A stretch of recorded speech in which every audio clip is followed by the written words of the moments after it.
the fact that I'm sitting in front of my bookshelves. We are going to be filming a book video today, and I am so excited. I have both of the dogs in my office currently. It's cold and rainy outside, so they are in here with me. So if you hear some background noises, that's what's going on. Buddy's chewing on a bone in his kennel. The door's open, so he's probably gonna come walking over here.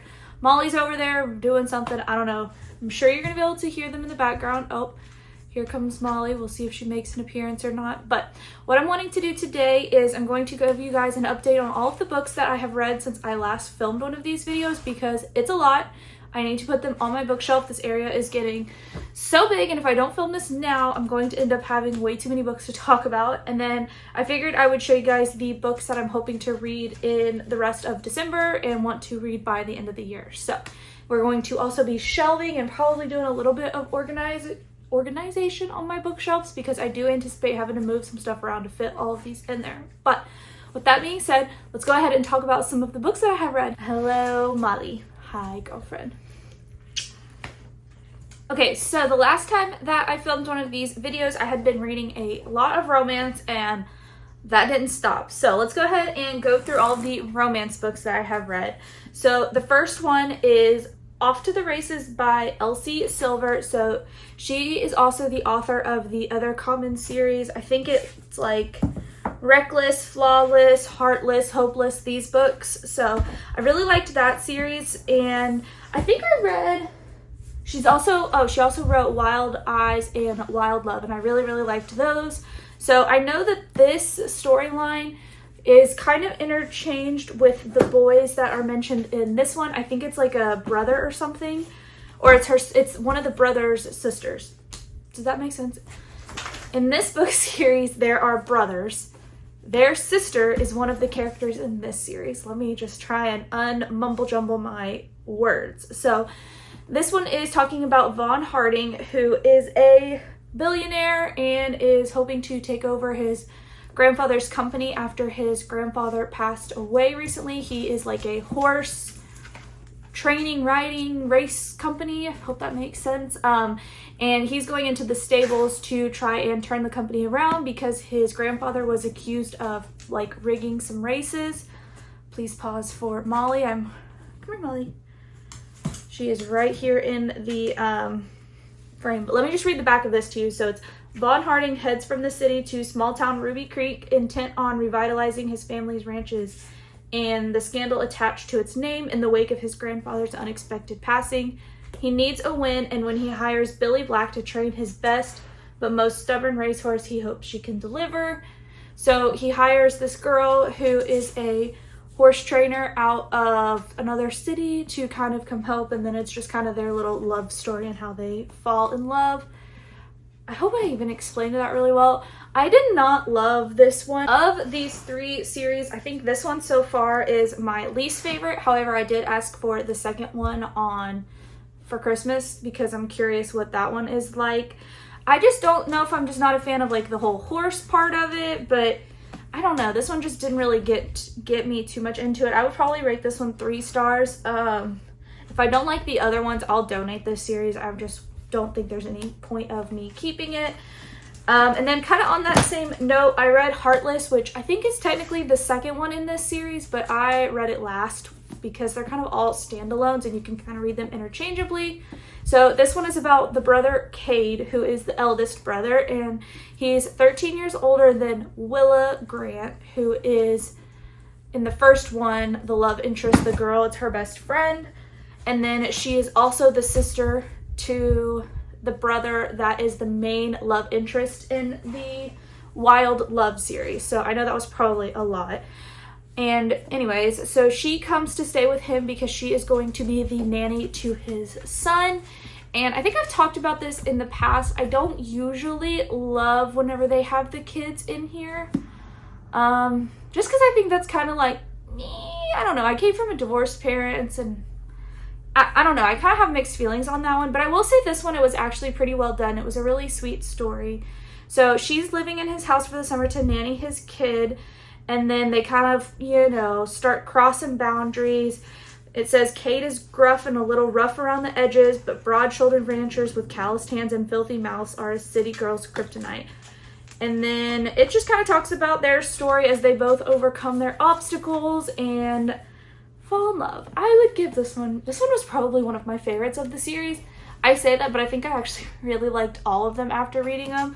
So I would probably give this one like a 4.8 stars, I'm thinking. I really, really liked this one. So I've liked everything out of this series so far. So if you're looking in between them, I would recommend this series first. I would also recommend the Wild Love and Wild Eyes.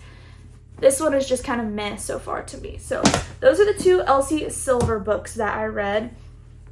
And then I also read The 7-Year Slip by Ashley Poston, I believe. And that is mainly because I had seen so many people talk about this book. So I figured I would give it a try. So this is about a girl named Clementine whose grandmother passes away, or her aunt passes away, and she's going to stay in her grandmother's apartment. And her grandmother has always referred to this apartment as very, very special. I'm sure you guys have heard about this book, so I'm going to do my best to kind of explain it, but she's talked about how this apartment's special because sometimes when you walk into it, it will either take you 7 years into the past or 7 years into the future, which is kind of crazy. So one of the times Clementine goes into her apartment and it transports her 7 years back, and she meets this man. What was his name? Let me see if I can remember. She meets this man named James. And so this series kind of alternates between the future, current time as Clementine, and then the 7 years in the past that she met him, because she meets him when she goes into her apartment 7 years ago. So obviously stuff has happened. They've lived their lives. However, whenever she leaves the apartment to say go to work, she doesn't necessarily know when she gets home if she's going to be transported 7 years into the past or if it's going to be current time, if that makes any sense.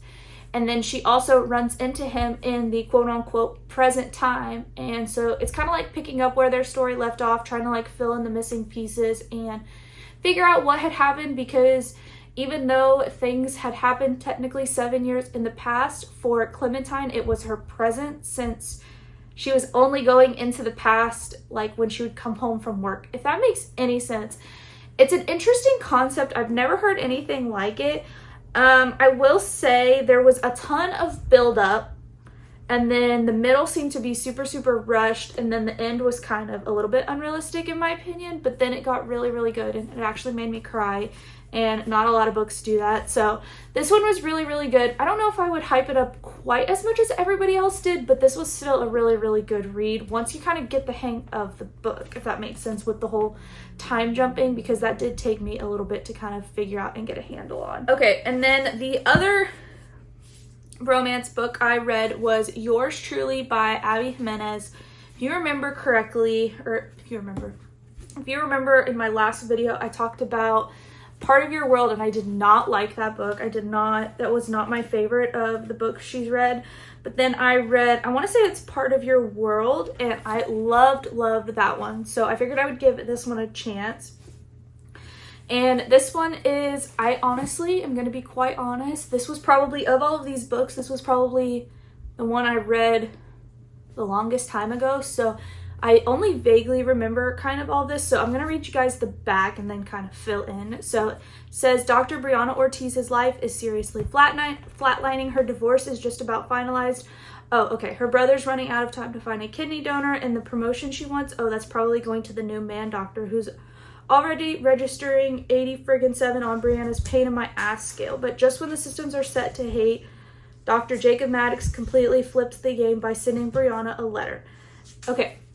So this book is about Brianna. Her brother is really, really sick and needs a kidney transplant. So she was recently divorced, and she's at this job. She's hoping to get a promotion. Her brother is getting sicker and sicker as the days go by with his kidney stuff. And then this man walks in, you know, all swaggery, and kind of, it seems like he might be a viable candidate for the job promotion that she wants. However, he has a whole backstory where his mom needed a kidney transplant in order to survive, so he always swore he was going to repay the favor one day. And then he meets Brianna, he hears her story, so he anonymously tries to donate his kidney to her brother. And then meanwhile, they both kind of suffer, I don't want to say like social anxiety, but kind of social anxiety, because she is eating her lunch in the closet kind of crying. He wants to go eat his lunch in the closet kind of away. They meet each other up.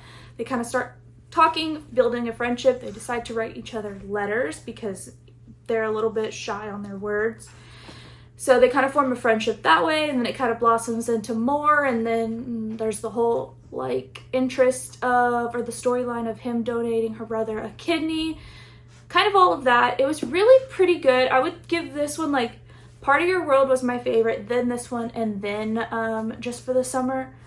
I don't think I'll keep this book. I think I'll probably donate it just because I don't think I will reread it again. That's usually like my deciding factor on keep versus donate. But I would probably give this one like a 3.8, maybe 4 stars. I'm kind of thinking 3.8 just because when I first looked at it, I couldn't even tell you what it was about. But if you're into that, it's kind of worth it. If you haven't read it, I would just give it a try, and maybe you guys will like it, maybe you won't. I don't know. Sometimes these storylines with these cheesy romance books that I struggle with is it seems like they will either be really, really drug out, or it seems really, really rushed. And I'll kind of talk about that in a minute, but I don't know. I like good spacing. I like it to make sense in the storyline, if that makes any sense. So that one was just meh. So the other series that I have started reading is the Dreamland Billionaire series. So I've read The Fine Print and Terms and Conditions by Lauren Asher. She also wrote Love Redesigned, which I didn't love that one, so I was a little bit hesitant about these ones, but I had heard so many people talk about them that I was curious. So I've had them on my TBR for quite a while, and I told myself I had to get through all of my physical TBR books before I start anything new or buy anything new, so I've been slowly trying to get through those. So this one follows the story of Rowan and Zara. So this is also a series, is kind of, it's based off of like an amusement park. I think it's about Disney World. I'm not going to say that for sure, but I think it's kind of based on Disney World without actually saying Disney World, if that makes sense. So it's 3 brothers. It's Rowan, Declan, and Kane. And so this one follows Rowan, this one follows Declan, and then the third one follows Kane. And their grandfather owned this big Kane Corporation. It's a whole thing. Part of his business was Dreamland, which is an amusement park. And he passed away, and in order for these 3 grandsons to get their inheritance, they each have like, I'm going to say a term and condition, or like a thing that they have to do. So Rowan's is he has to be the Rowan has to be like the creative director of Dreamland and kind of turn it around and figure out something to make it better, if that makes any sense. He's tasked with like presenting an idea to the board, getting it approved. That's like this whole big thing. And then Declan's job, he's the oldest brother, that he gets tasked with is he has to get married and have an offspring or an heir. And then I haven't started the third one, so I'm not too sure. I know he has to like rekindle with an ex, but that's all I know about that one so far. So the first one follows Rowan, and then like I said, he's going back to be the creative director for 6 months or a year, I can't remember what the timeline is, to develop a new plan for the park and kind of transform it and make it more happy again, if that makes sense. And he meets Zara, whose family actually has worked at Dreamland for generations, and so she's very in the know on everything about the park. She's very, very passionate about it. She's very creative. She's very talented. So he hires her as a creator, which basically means they are the ones that come up with ideas to present to him.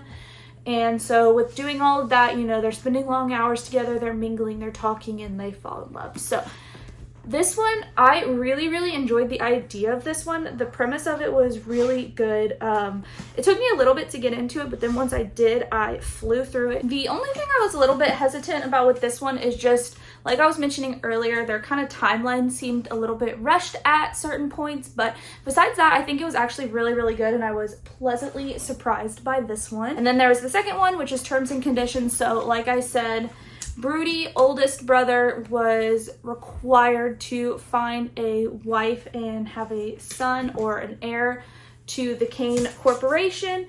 So he ends up entering into a fake marriage with his assistant. And I think I have realized that fake marriage tropes are not necessarily my favorite, but you know, it's kind of the cheesy assisted fake marriage. They end up falling in love because they got to force it and all that stuff. I didn't like this one quite as much as I liked this one. I will say they did bring in, they talked about the third brother. What is his name again? Not Kane, but what is the third brother's name? Hold on. Cal. They talked about him a lot, and I actually really liked his character. And I liked Iris's character as well, which was the girl, the assistant, the love interest in it as well. So I'm curious to read the third one and see. I just didn't like Declan. He's the male perspective. He was a little bit overbearing. He's the boss, and he was very rude to her in the way he talked to her, and I wasn't about all that. So I didn't love his point of this book as much, but I did enjoy Iris's point of view. But I do think to go with the series, it was pretty good. I mean, I still plowed through it probably like within 2 days. It did kind of like the first one take me a little bit to get into, but then I think I read it in like 2 days. So worth a read. And then to segue from romance, we can talk about some thrillers. So I've got 4 here that I have read. They are all by the same author, which is Karin Slaughter. I have read a couple books by her. Let me see. I've read The Good Daughter and Pieces of Her. And I really liked both of those, and I've liked everything I've read by her so far. So she's one of those that when I see anything that she's put out, I usually try to get it. Oh, I've also read Girl Forgotten by her, and that one was really good. So I don't remember what order I read these 2 in. I think actually I do know. The first one of these I read was After That Night by Karin Slaughter. And this one says, after that night, everything changed. 15 years ago, Sarah Linton's life changed forever when a celebratory night out ended in a violent attack that tore her world apart. Since then, Sarah has remade her life, a successful doctor, engaged to a man she loves, and she has finally managed to leave the past behind her. Until one evening, on call in the ER, everything changes. Sarah battles to save a broken young woman who's been brutally attacked. But as the investigation progresses, led by Georgia Bureau of Investigation Special Agent Will Trent, it becomes clear that Danny Cooper's assault is uncannily linked to Sarah's. I read this book, and I don't want to talk too much about it without giving it away, because I actually learned that these are all kind of big series. So there's 5 or 6. There's 6 of them called the Spring County, I believe, which are these that were actually written, I want to say in like the early 2000s by her. And Sarah Linton and Jeffrey Tolliver, the chief police officer of like the county, were married, and it kind of follows their stories. And then there's this Will Trent series, which she has started much, much later. And I think there's 12 of those. So I don't want to give too much of this away because they are all kind of interlinked, but these are all follow different like mystery thrillers. So like I said, this one is about assault. I will say read the trigger warnings on these because they are pretty heavy. I really can't tell you guys too much about this one without giving the whole premise away, but I really, really enjoyed it, and it kind of sparked me on this whole Karin Slaughter trail, which then led me to reading this book, which is called The Last Widow. And this one says, a mysterious kidnapping on a hot summer night, a scientist from the Center for Disease Control is grabbed by unknown assailants in a shopping center parking lot. The authorities are desperate to save the doctor's life, who vanished into thin air. And then it says, 1 month later, the serenity of a Sunday afternoon is shattered by the boom of a ground-shaking blast, followed by another seconds later. One of Atlanta's busiest and most important neighborhoods has been bombed. The location of Emory University, 2 major hospitals, the FBI field office, and the CDC. And then it says, medical examiner Sarah Linton and her partner Will Trent, an investigator with the Georgia Bureau of Investigation, rush to the scene and into the heart of deadly conspiracy that threatens to destroy thousands of innocent lives. While the assailants abduct Sarah, Will Trent goes undercover to save her and prevent a massacre, putting his own life on the line for the woman and the country that he loves. This one was so unique to me in the sense of, it starts off with the woman being kidnapped at a grocery store parking lot, and then it picks up like a month later. Like it says, there's an explosion not too far from where Sarah and Will are. They both rush onto the scene, and they meet, like, I want to say there's 5 or 6 men. I can't remember. In a broken down car, there's kind of an altercation that happens, which results in Sarah being abducted. So it's kind of follows points of view of Will over here trying to get her back, and then Sarah having been abducted, and then you kind of get into the back history of all of what's going on, where she's at, kind of cultish vibes, if you know what I mean. And then Will goes undercover to join Set on Colt and get her back. So this one was also really, really interesting. This one doesn't have as much trigger warnings as the other one, so if you're a little bit sensitive to that, this is a really good one to start with. I think for the most part you can read these books out of order, but they do kind of have similar themes and they do kind of build off of one another, but I have not read them in order for the most part. And after reading that, I kind of did some more diving into more books by her, and then that's when I discovered that there were these two big series. So I had my grandma on the hunt for some books by Karin Slaughter, and she got me some. So she actually found quite a few from the first original series back in the early 2000s, so it's called Grant County. So I read the first two of those, which are called Blindsided and A Cold Faint Fear. I believe Blindsided is the first one in the series, and this one is: a small Georgia town erupts in a panic when a young college professor is found brutally mutilated in a local diner, but it's only when the town pediatrician and coroner Sarah Linton does the autopsy that the full extent of the killer's twisted work becomes clear. Sarah's ex-husband, Police Chief Jeffrey Tolliver, leads the investigation, a trail of terror that grows increasingly when another local woman is found crucified a few days later, but he's got more than a sadistic serial killer on his hands. For the county's sole female detective, Lena Adams, the first victim's sister, wants to serve her own justice. So this one is another one I would say look up the trigger warnings on. It's pretty interesting. Sarah's at a diner. She discovers a woman's body in the bathroom that was brutally murdered, like it says. When she does the autopsy, she uncovers more about it. So this kind of follows the investigative story on that. And then it also mentioned that Lena Adams was the sister of that victim, and she kind of decides to go on her own mission and ends up actually also getting abducted. So crazy, but good. And then I also read A Faint Cold Fear, which is I think the third book by her. So I haven't read the second one. I skipped it. And this one is: an apparent student suicide has brought medical examiner Sarah Linton to the local college campus along with her husband, and a horribly mutilated corpse yields up a few answers. A suspicious rash of subsequent suicides suggests that a different kind of terror is stalking the youth of Georgia, a nightmare that is coming to prey on Sarah Linton's loved ones. This one, I don't even want to read you all this one. This one wasn't as good, but basically, oh my gosh, basically Sarah is with her sister and they are going to investigate a body that is found because Sarah is the town coroner. And it looks like a suicide of a boy that jumped from a bridge. They have a note. However, while they're there, her sister gets brutally attacked.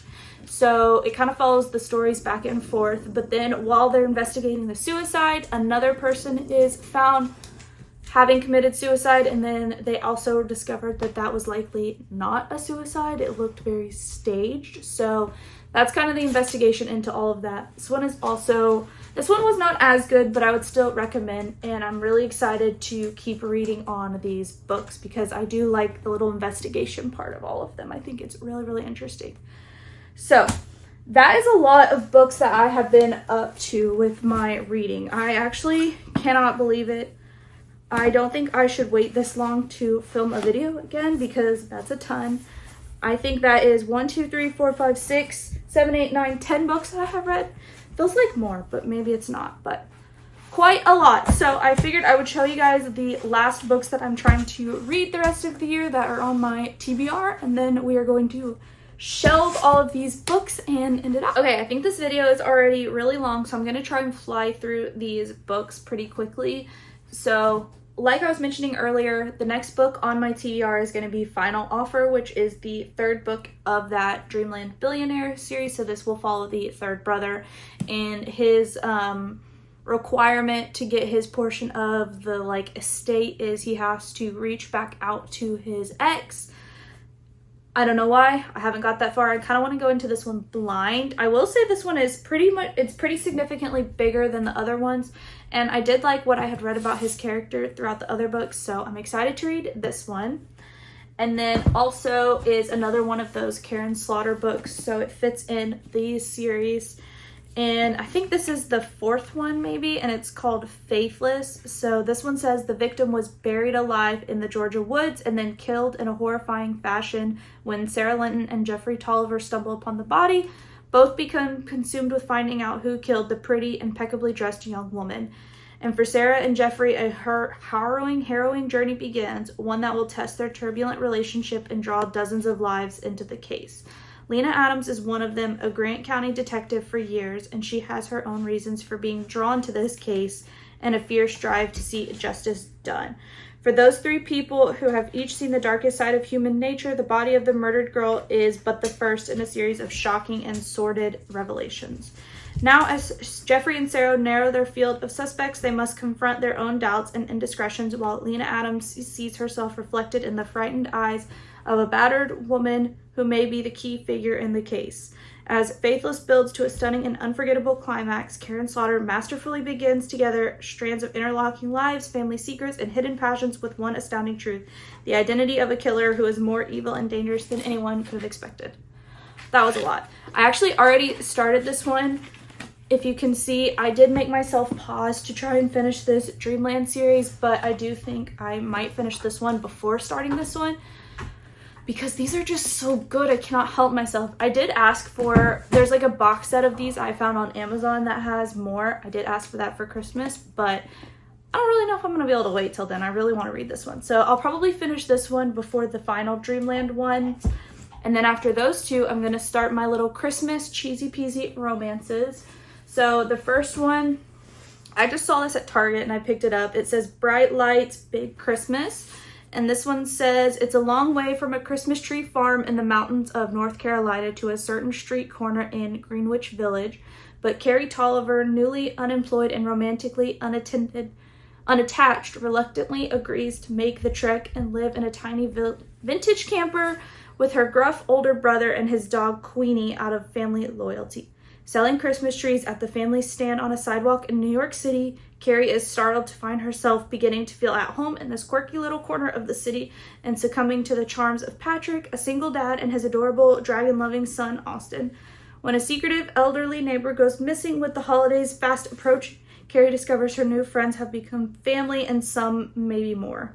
Surrounded by warm childhood memories, sparkling possibility, and the magic of Christmas, will this small-town girl surrender her heart to the bright lights of the big city? So, honestly, kind of opposite from what I feel like I normally read as people coming from big city to small town. This one's small town to big city. So, I thought this was just a cheesy little holiday romance to kind of get me in the mood. And then I saw this one at Half Price Books, and it says One Day in December. And this one says, Lori is pretty sure love at first sight doesn't exist anywhere outside of the movies. But then through the mist on a bus window one snowy December day, she sees a man that she knows instantly as the one. Their eyes meet, there's a moment of pure magic, and then her bus drives away. Certain they're fated to find each other again, Lori spends a year scanning every bus stop and cafe in London. Honestly, kind of creepy. Hoping to find another glimpse of what she trusts in true love, but she doesn't find him, not when it matters anyway. Instead, they reunite at a Christmas party where her best friend Sarah giddily introduces her new boyfriend, Jack, the man from the bus, to Lori. What follows for Lori, Sarah, and Jack is 10 years of friendship, heartbreak, roads not taken, and destinies reconsidered. One Day in December is a joyous, heartwarming, and immensely moving love story, and a reminder that fate takes inexplicable turns along the route to happiness. So I do find that one kind of interesting. I'm curious how that's going to be played out, because I don't like the whole falling for your sister or your best friend's boyfriend thing.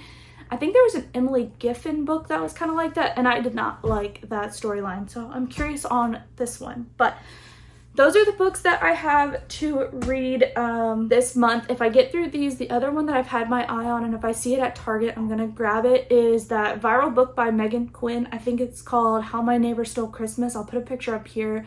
I've heard a ton of people talking about that one, so I do also want to read that one if possible. But I'm tired of talking. If you can't tell by my voice, I'm going to go ahead and end out this video here, and then I'm going to get all of this kind of shelved appropriately. And I will see you guys in my next video. Bye!